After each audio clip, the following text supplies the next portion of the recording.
collaboration with the Cyprus Mail. This is the Cyprus News Digest with Rosie Haralambous.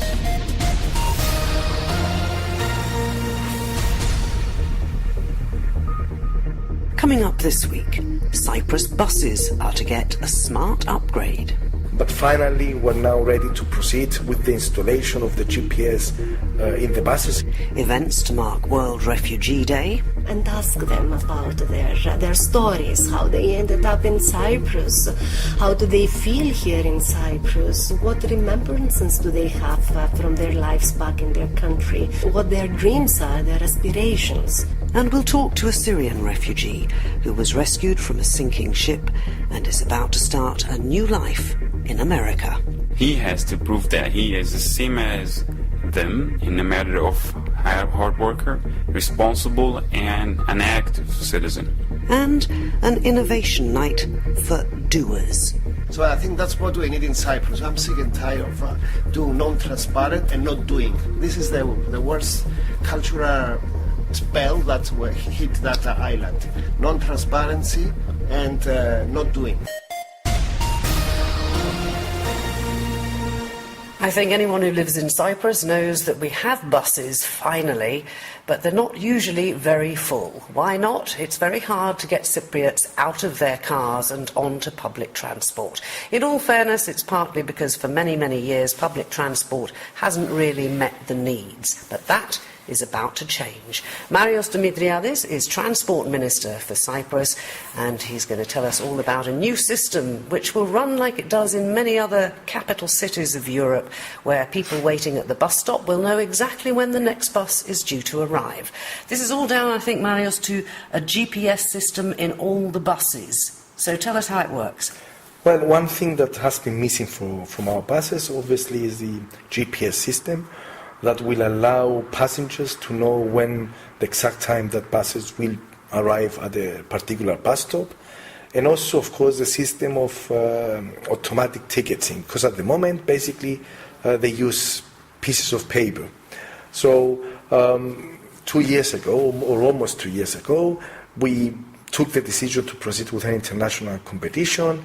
Unfortunately, it took a long time because the competition finished and then we had some appeals.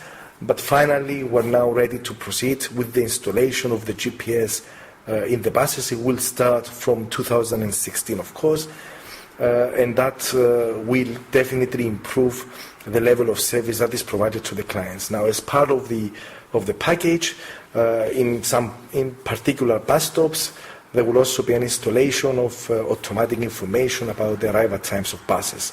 And we do hope that this will help in basically increasing the number of people who use the buses.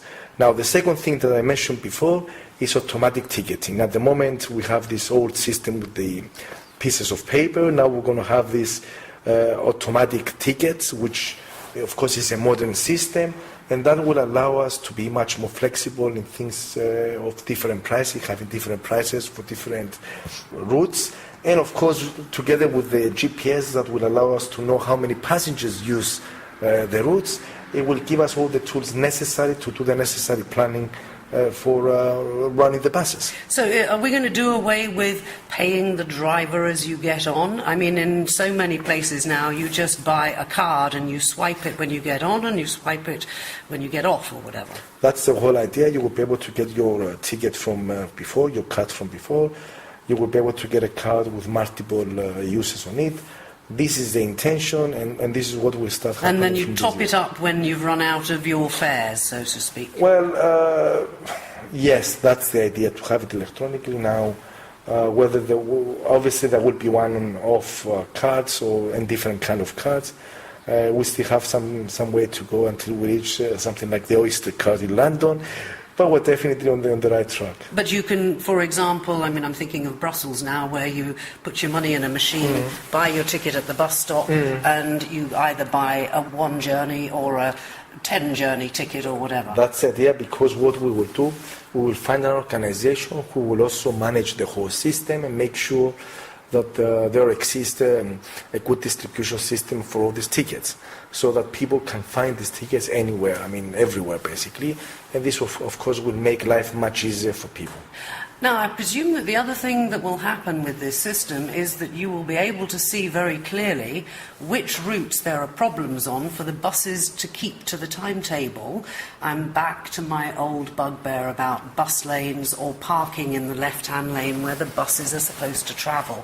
How are you going to sort that out? Will you be able, for example, to see within a very short period of time that route B is a huge problem because the buses are always 5 minutes late, and that will put people off, and then send the police there to make sure the place is clear? How will you do that? Well, I think that would be more useful in the sense to see which routes are actually popular with the people, because we have been receiving a lot of complaints that some of the routes basically they're like very empty. So that would definitely be a benefit. And of course we will be able to monitor how much time a certain route is taking and take necessary measures to make sure that the buses they don't take too long to go to the destination. So I do believe that through this system we're going to have, as I said at the beginning, a lot of tools to improve the bus service, and this is what is important for the people, so that we can make them get out of their cars and get in the buses at last. Do you think you really will achieve that in Cyprus? Well, it will take time, but it's only through this kind of things that we will achieve progress. Okay? So we're doing whatever we can. Transport Minister Marios Dimitriadis. Keep up to date with events in Cyprus and around the world with the Cyprus News Digest. June the 20th is marked as World Refugee Day. That's when the whole world commemorates the strength, courage and resilience of millions of refugees across the world. Here in Cyprus, the UNHCR is organising a series of events starting on the 13th. Joining us from there is Emilia Strovolidou.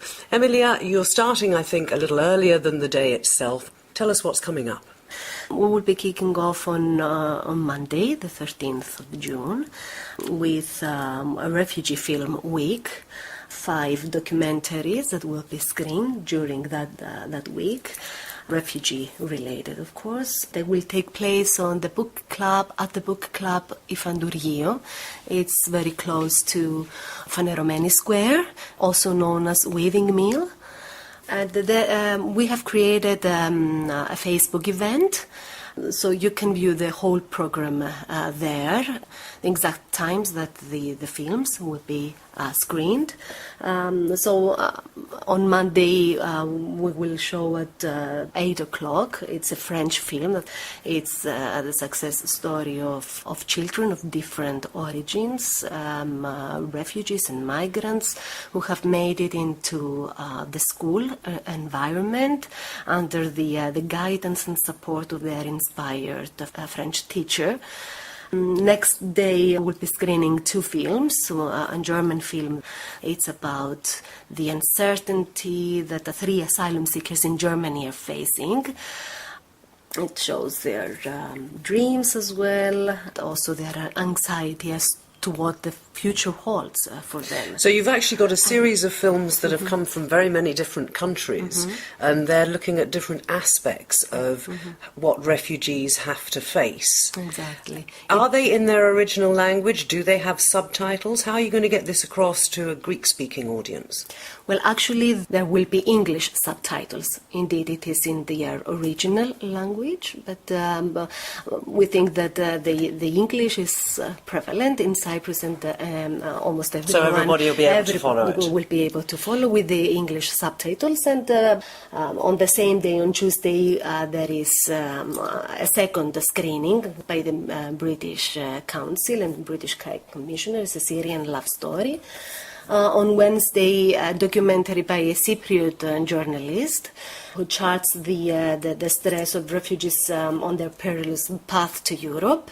And on Thursday, the 16th of June, we are finishing with another success story of 3,000 Somalis who managed to integrate into a small town in Sweden, again because someone from the civil society in Sweden saw the opportunity through the sports to make them integrate and to unite the people and to overcome tensions within the society. So we believe that all these stories will bring Cyprus closer to refugees. And then you have a street festival at the Fane Romani Square. That's something that's gone on for several years now. It's hugely popular and a great way for the local population to meet refugees, because they're all there with their different foods and talking and cooking and dancing and whatever. Exactly. This is actually the third year that is being organized, and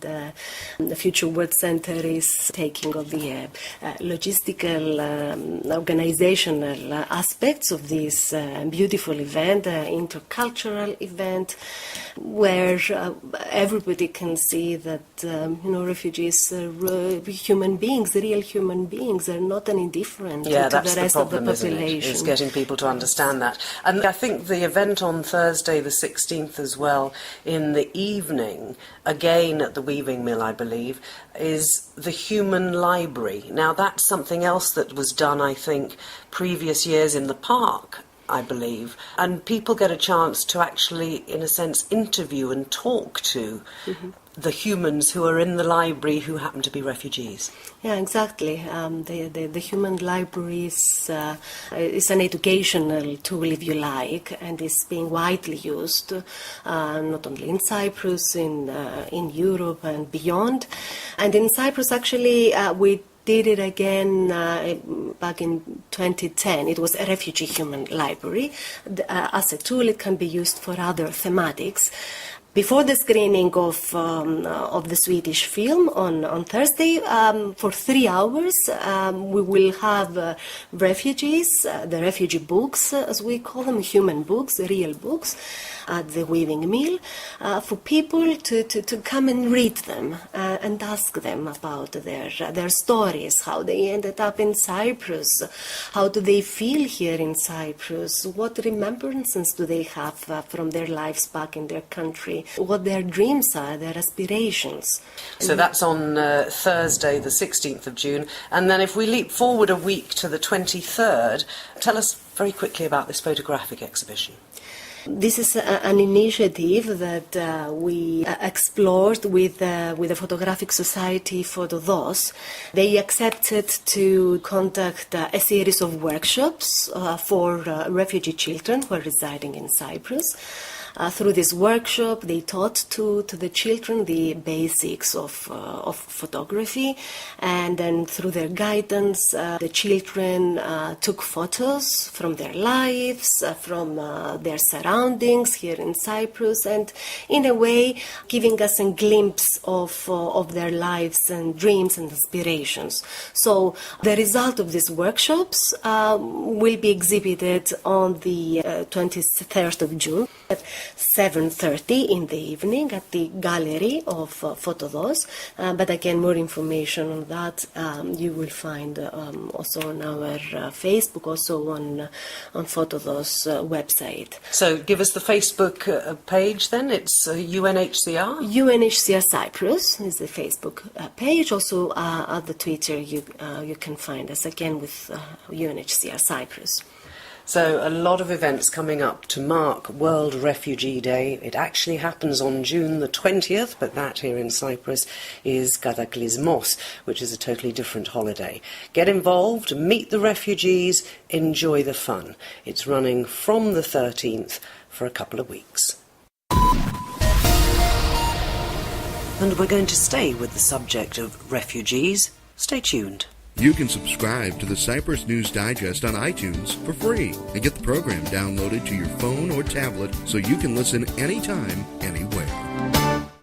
If you heard the Cyprus News Digest about 18 months ago, you may recall a chat we had with a Syrian refugee who was washed up on the shores of Cyprus and had no idea what life held for him.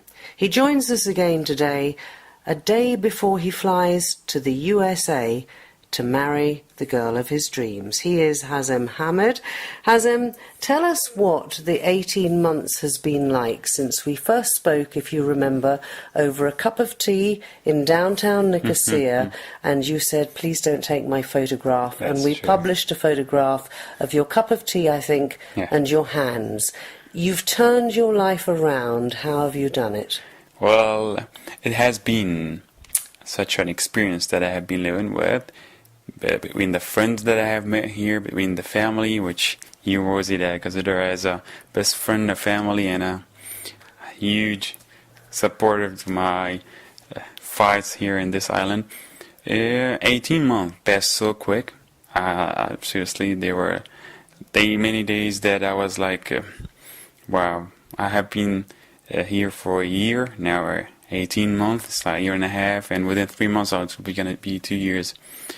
I would never guess in a million of years I would be in the United States.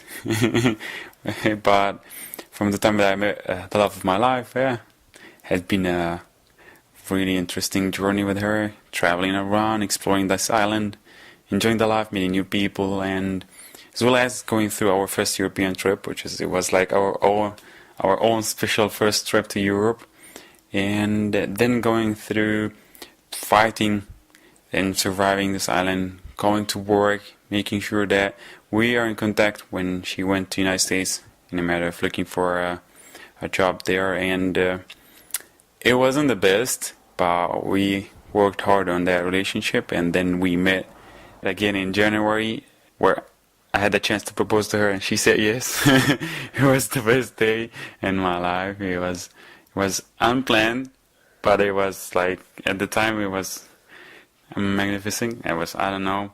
And from that time, we already had gone through the visa applications and waiting, fighting for it, and getting prepared. And every Friday and Saturday, Sunday, we have to just prepare for the interview, getting ready for the questions. And my mother-in-law just asking me good questions, just to not, let's say, to keep me like outside of my comfort zone with Marianne, where I just answer normal questions. Meanwhile, when she's questioning me, I would be like, yes, I'm ready. Yes, ma'am. Yes, of course. And when I went there and she said, please, you're most welcome, you got it. It's like, wow, another chapter in my life after a year and a half here in this lovely island. You say a lovely island. Yes. When you came here, you didn't want to be here, and you really had no idea what life held for you. If you look back over those 18 months, you were lucky that you got your refugee status quite quickly, for sure. and then you very quickly found a job, Yes. settled in and integrated. Yes. What would be your advice to other refugees who find themselves in Cyprus and don't know what's coming next? Your story has, fortunately, a very happy ending, but you helped that along by your attitude. So what would you say to other people? I will always recommend to do your best of your hard work, where like, it's true we came from a case or from a crisis where we're expecting people to help us. We have the right to get some of the support. However, we have our own responsibility to do our, like, the hard work there. You are coming to a new country where people are expecting to see a new human being, where he has to prove that he is the same as them in the matter of hard worker, responsible, and an active citizen. So it wasn't, as you said, it wasn't that a lovely like end up after the trip of 3 days in the middle of the sea that, oh, I ended up in Cyprus, even though I don't know that much about Cyprus. But because of, like, it always goes to the spirit or the mentality of the person, where if you're in a way that you would love to give more, where you are expecting people to see, yes, he is really an energetic person, where he would love to work here and there and there, and he would love to participate in that and that, yes, let's give him an opportunity. And there was the best of me, where like I tried to help with a little bit of my English at the beginning to translate here and there, and then they saw an opportunity for me to say, like, can I have an internship with you guys, just to develop whatever I have with English, plus some of the CV experience. So if I'm planning to resell in this lovely island, I'd love to get a job. And because of that, imagine, so as much as you do a hard work, as much as good opportunities you might end up having with, if it's not with the private sector or the governmental-wise, like people-wise, human-wise, community-wise, it will be much better in a matter of growing up, with the local Lithia plant resettle. So you did do several jobs with voluntary organisations, and that introduced you to a lot of people, Of course. and it gave you, of course, a very good comment on your CV when it came to your applications. Is that something you would recommend to other people? Sure. The best way to integrate is to find the local NGOs that, for them, they might not be aware about you. It's the best shot for you to go there and introduce yourself. I'm the one who used to do this maybe in my own country, or I might not, but I have an interest I didn't have the chance to do, which sorting cans. It wasn't that official that I can find an NGO in Syria. However, when I was asking for any volunteer opportunity, once I found you, and I was like, that's interesting. We were told about sorting and the benefit of sorting for the environment, but when you were actually working and recycling and sorting between this and that and getting to know all about the facts of actual scientific information that you got to know in the school, it gets you more like educated. So if it's not a matter of environment wise, it might be in art wise, or like it might be some politics. If some NGOs that would love to represent the refugees community or the migrants community, it depends.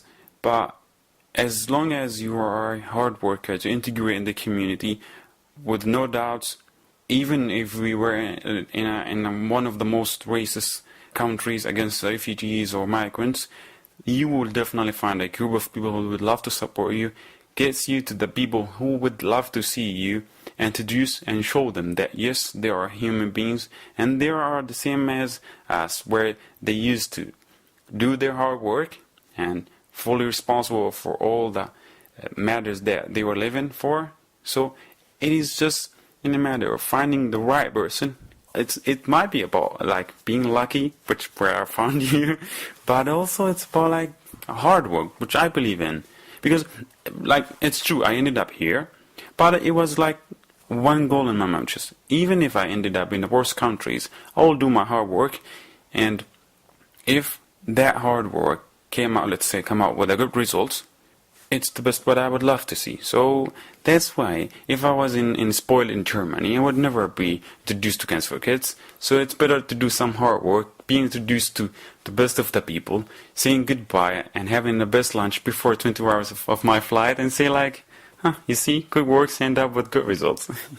And that is Hazem Hamid, who is actually the Volunteer of the Year for 2015 for our local charity Cans for Kids, who was washed up on the shores of Cyprus and leaves to join his fiancée in the USA, where a whole new life is going to start, with some excellent advice for migrants and indeed for the rest of us as to how we look at them when they arrive in our communities.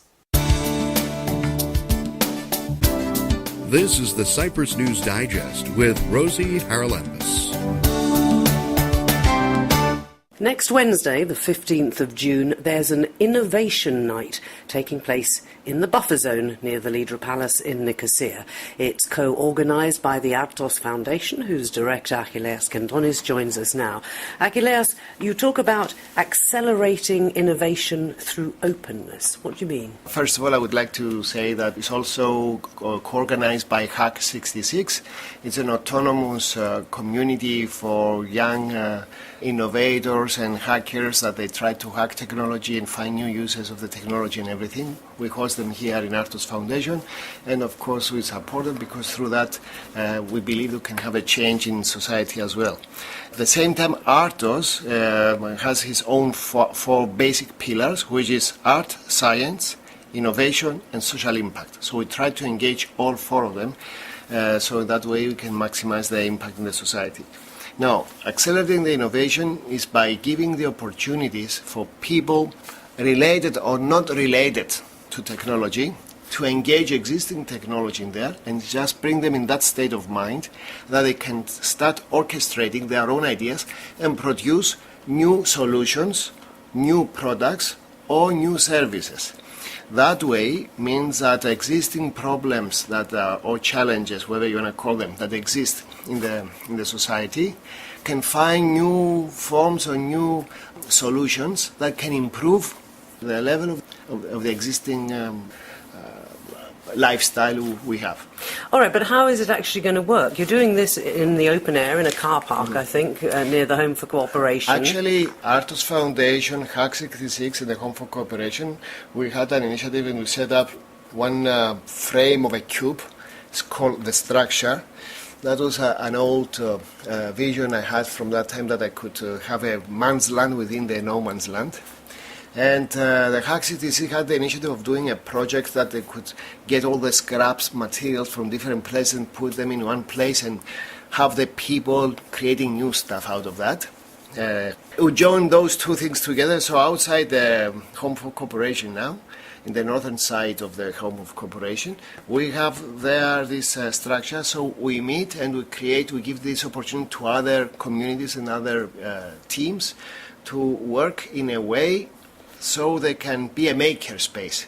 We want to promote duocracy, so we want to have doers, not people that talk about things, but we want to have. So the buffer zone is good because you can have from any kind of communities, and we could activate this in a way that that can have also an impact. So if I turn up there, what, you're going to show me to all this recyclable material and say, make something? The reason we said about openness, because we believe in the free platforms that exist now. There is no system behind. For example, Mozilla is a web browser, but actually it's free and it's been developed by the users. It's a pretty secure system. You can do a lot of things, and all of them for free. So actually we want to give tools to the citizens that they can activate, they can do anything with the free platforms and the open platforms that allow you to take these platforms and change them. So, for example, it's different to have one program like a Microsoft program that is locked and it's there, that's what it is, you can do whatever the program says. And it's different to give you another program that does similar work but allows you to create your own, to cover your own needs that is not part of the program. So the code is open, so I can intervene as programmer, or a friend of mine who's a programmer, or I can ask a community, I need a solution for that, and they provide it for me.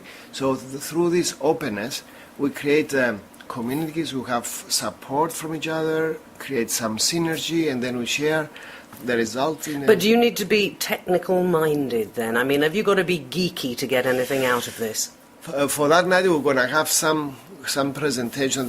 You have to be a bit geeky, and some of them you don't have to. So we always design for the citizens, but also for the ones that they are into the game. So what exactly and when then? It's going to be June 15, 8 o'clock, outside the House of Cooperation. When you go there, you're going to see the frame of a cube will be inside there, completely transparent, because we believe in transparency. So whatever happens there is clear. Everybody you see, you know exactly what is being said, what is being doing. So I think that's what we need in Cyprus. I'm sick and tired of doing non-transparent and not doing. This is the worst cultural spell that hit that island. Non-transparency and not doing. So for that same, we do something transparent, and we do things for doers. Anybody who wants to do something, no matter if it's an architect, no matter if it's an artist, no matter if it's a housewife that wants to activate and do something with her work, there is a place. You design, you implement, and then you get support from the community, and then you can end up with a product, a service, or another form of solving things. And that is the Accelerating Innovation Through Openness evening, taking place on Wednesday, just outside the Home for Cooperation in the buffer zone at 8 p.m.